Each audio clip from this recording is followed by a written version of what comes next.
Yo, it's cool now. We here with Secrett. What up, though? What's up? How you doing? We appreciate you sitting down with us. Thank you guys for coming. Following up, the new album's about to drop, so I really respect you guys as a podcast, as a media outlet. So you guys are one of the first people that I invited. So I appreciate you guys taking time to come here. Thank you. Thank you very much. I want to discuss this the single you dropped, Melanin. Mm-hmm. So. What did I like it? I felt like it was like a very what I took from it was like supposed to be very empowering, to like black women specifically. What was like your mindset when creating that song?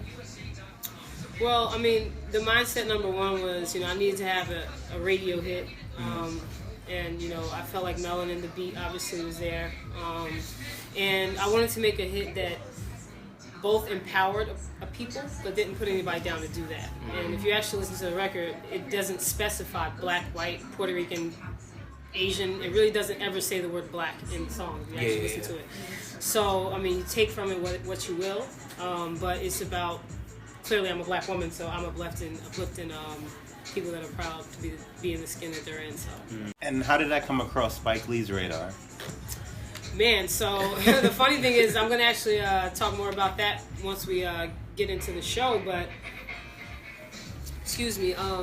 So the day after it was released on February 1st, and February 2nd I happened to see him post an announcement for independent artists. As you guys know, he's all about independent artists and uplifting us, and it says submit your music for my new show She's Gotta Have It. It's going to be on Netflix.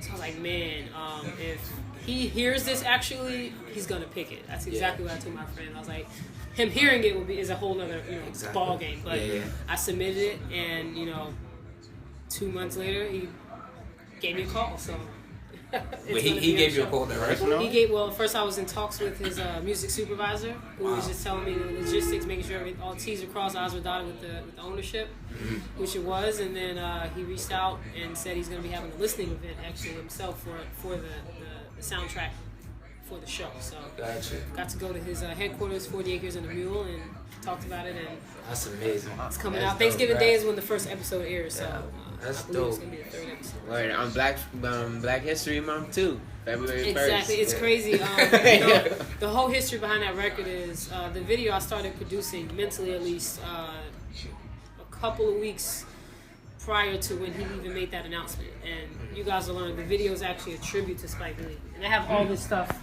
on screenshot that the production started before he even announced that. So the fact that it came out after the record and then he picked it is just like, it blows my mind. So that's a story I'm actually looking to get, trying to get a premiere for the video actually, and hopefully that story, that backdrop will, entice some writers out there to really, take it on for a premiere. I'm gonna ask you a question about is it Falling Up? Falling Up, yep, Falling that's Up? it right here. That's the track list in the album cover. Falling Up. So if people are introduced to you through Melanin, right? What do you think the difference you would say is in yourself as an artist from Melanin? Being that you said you made it to be able to attract a more mainstream artist. What is Secrett as an artist? Well, when I've been doing this since 2014, and I never like to go with male, female artists or whatever it is, but the reality is I'm a female artist, and the first thing I'm going after for is respect. So you don't really have to you don't really have to like the music, but when you listen to it, you're gonna have to respect what I'm saying.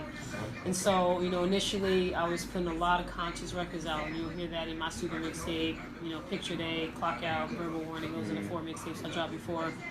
There's a conscious theme to my music, but in every project there's something that's gonna make you bounce that you can put in the club as well, because I love that kind of stuff as well. Yeah. But it's always difficult when you're a conscious artist to kind of fuse the two types of music, being conscious and kind of upbeat, and in the club and simple. And so Melanin is the perfect fusion of I want to party and throw this song on, but at the same time it's not let's have sex, let's kill people, let's do drugs. Yeah. So it reminds me, if I was an industry artist, or if it was to ever get as far as I think it can with more work, it reminds me of a record like Jesus Walks. Because that record, like he said, next time you're in the club, everybody's screaming out Jesus Walks. And it really reminds me of that. And the world hasn't really got its hands on that record yet, but it's grown a lot over the last couple of months, and I really you know, put a push behind promoting it. So we'll see how far I can go. Gotcha. You're originally from Chicago, right? Originally from Chicago, born there, but my dad's in the Army, so moved all over the place. Gotcha. Oh, That's like, cause that Melanin beat, it sounds like kind of like DJ Mustard. yeah, like a California like Bay Everyone Area says type that. beat. Yeah. Like, Well, I mean, truth be told, is all my beats all of my beats have come from SoundClick, to be honest. And that song was my brother's actually he started producing this last year or whatever, about a year, and you know I've taken some beats from him or whatever. But generally, I would say 95% of my music is straight from SoundClick because I don't really work with a producer directly yet. You know, my brother has a great sound for those conscious records. So whenever he does those, I pick those. But Melanin was written on a whole different beat, and that beat was taken from SoundClick. Somebody had bought it when I went to try and buy it myself. I was devastated because I was supposed to be the single to kick this album off. Yeah. So I cried literally, called my friend up, cried, but found that beat, which you know the producer was like, "Hey, I'm sorry, I can't, but trust me, you'll find something way better." And I did when I actually went out. Found that beat a couple days later, and it happened to be, you know, everyone's saying it's like a West Coast vibe to it. It's just a great production to me. So. yeah, it is. It's like a very just chill vibe. Like, Yeah. And the original beat you wanted for it got taken? The original beats on SoundCloud, it's like you can just anybody can download So it it's and a use blessing it. then. Yeah, this You beat know, right here I vibe. found and right away snipped it, got it, and I actually found that one with one of the other beats on that album. And I was like, I'm buying them both right now. Hadn't even written the other record. I just there's a dope beat, I'm buying it. Had the special 2 for 100. These were actually two different producers, but in my looking for this beat, I found one of those beats. I was like, I'm buying that. And I bought it, and those two songs have since been written, and one of them is on this record, and the other one is Melanin. So. What was the creative process behind Falling Out? So Falling Up was supposed to drop last August, and you know, I actually had a single called "We In This Out," which would have been the lead single for this record, but that single's a little more raunchy. The records that I wrote for this album here, you know, I decided to save them, and I wrote a whole different 7-8 records and dropped Verbal Warning, which is the mixtape, and just left We In This by itself. And then I said, all right, now I really got to get back into Falling Up. I need to replace We In This, which is a really, you know, great record. It was actually on Power 105 for, you know, about a month. But I wasn't able to promote that record the way I promoted Melanin. So I'm going to actually go back and We In This. But Melanin replaced that as the lead single, and I was like, it's perfect. It's a radio record. It's conscious. And it's perfect. On Broadway was written when I first started doing music in 2014. But there, you know, even as small as I am in this world of music and independent artistry, you know, there are records I write that I'm like, I don't give a crap. I'm not releasing this record, you know, until I either make it big or I feel like, you know what, it's gonna be on a project that's gonna, you know, I'm gonna really be able to put some things behind. It's not gonna be like a mixtape. So On Broadway is written 2014 into 2013. It Went Down was written for this record. Yo City was written 2-3 years ago. The Greatest was written for this record. Falling Up was written for this record. And Melanin was the replacement record. So what do you want people to take away from this EP? Well, the whole concept is just Falling Up is you know, trying to find a negative in life and turn them into a positive in life. The record really, you know, the album titled record Falling Up itself it really goes right into that concept head first. To start off the record, it's a really good vibe type of beat. Then Melanin, it's that type of feel too. Hey, you got Melanin, but that's a good thing, you know. You know, it's a good thing. On Broadway is a little more random because I'm a random artist. It's more relationship vibe, and it's very deep and dark. It Went Down is kind of the flip side of that. You know, Yo City's just having a good time, and you know, The Greatest is a very, very conscious record in the album, and but you get you get a good feeling when you leave, a good feeling about life. You know, I make music for the blue collar working person, and independent artist that, like all of us in the room, you know. We're doing what we love to do. We're not really doing it at this point for the money, I don't think. We're just doing it because we love to do it. And, you know, we want to reach, you know, other people and inspire them. So be inspired. To go back to Melanin, making the record, did you want it to be a socially conscious record, or did you just start writing, have the process going, and then you're like, wait, I could do this, like do both, or how did it come about? With Melanin, like I said I just wanted to. I need a hit.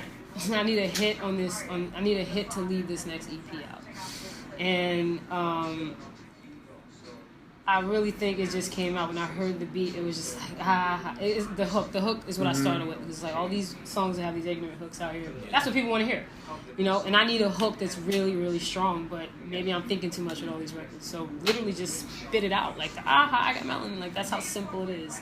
That's literally what came to my mind when I heard that beat was I got Melanin, and then just spit the rest out, being very careful and mindful of not mentioning race or a particular race, or or singling anybody out, like being mindful of that throughout the entire record, which was a little challenging, but it was fun because so it's almost like a project. Like your teacher gives you an assignment, you got to go and research and do it. Like.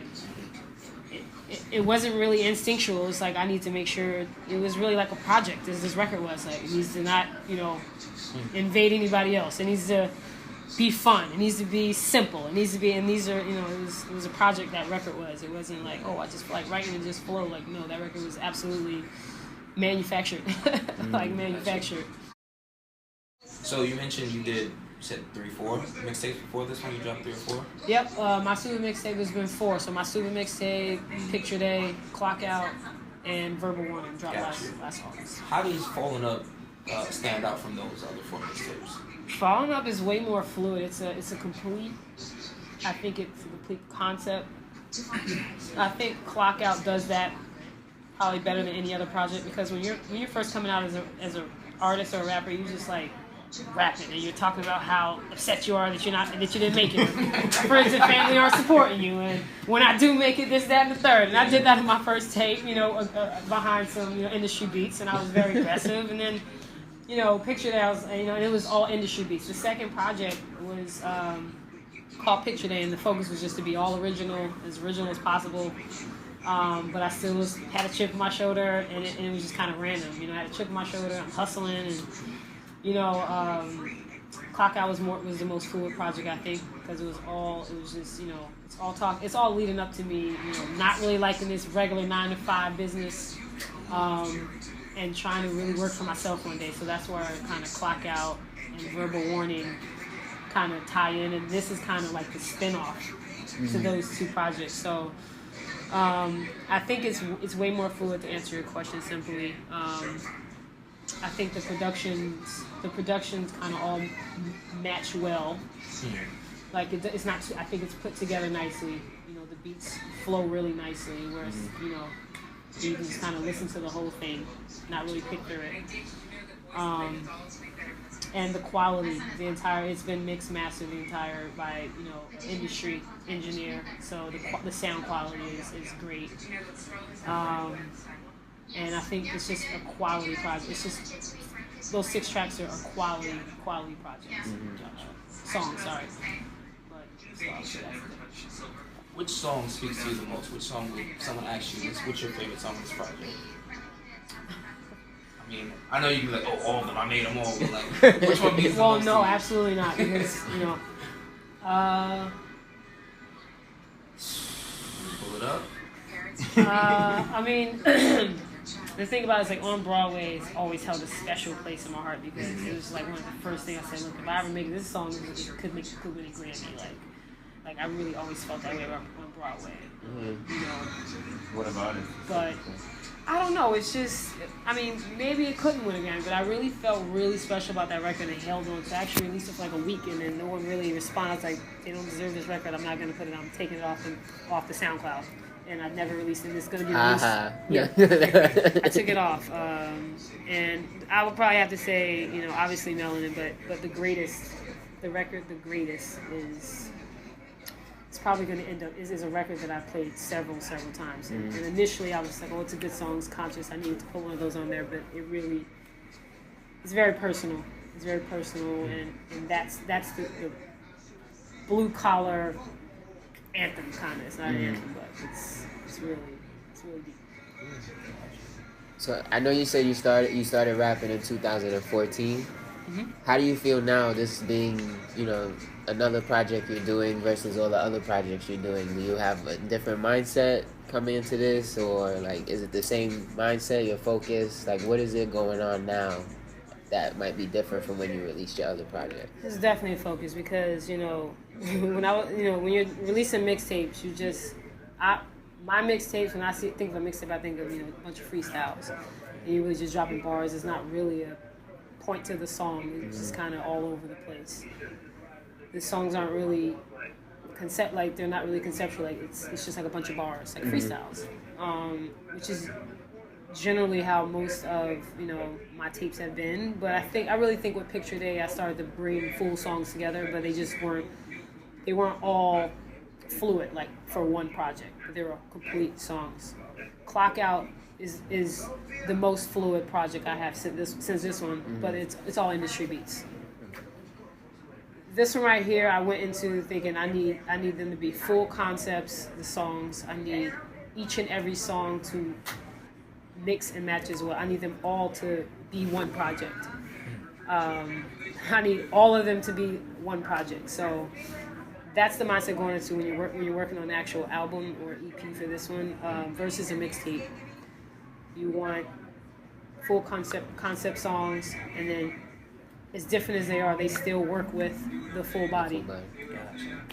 And the title, all of them kind of, you know what I mean? Yeah. So, Out of respect for your time, I just have one last question. I know we're already running over time, but your name, Secrett, where did that come from? Like, what's the story behind that? my mom. It's my real name. Your mom? It's my real name. Settle, you see? Quick question, quick Wait, answer. no need. I mean, it ain't broke, don't fix it. Hey, can I ask you one more? Yeah. If you don't mind, just to add to Ryan's question. How have you grown as an artist in these 3 years? I would say that I'm much more calculated when making decisions. I'm not in the industry, we're not in the industry, but it's still, you're trying to prepare yourself in the industry. I treat this like Drake's treating his records. I treat the budget the way these artists are treating the budget. Things are necessary, and if you're gonna do it, you gotta do it. You can't be like half in, half out. So I'm just way more calculated. I'm not, if someone throws out a price, I'm not just gonna take it. I'm gonna try to negotiate. I'm more calculated about the when and what I put out. I'm not just gonna put music out like just because I did it. There's stuff that hasn't been recorded. I have like a bunch of music just sitting around. It doesn't need to be dropped right now. So things like that, I'm more calculated about it, and I'm trying to really find my sound.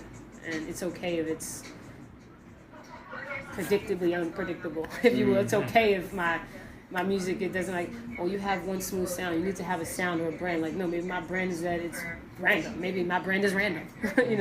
I'm random.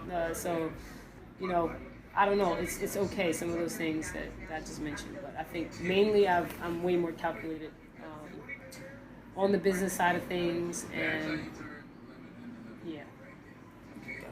We definitely appreciate you taking the time to sit down with us. Yeah, when we got that email, we were sit on your all nice couches, we appreciate it. This ain't my couch. This is quad. I appreciate you inviting us. If you want shout out to them. Shout out, let the people know your project, your Instagram, all that stuff. Word.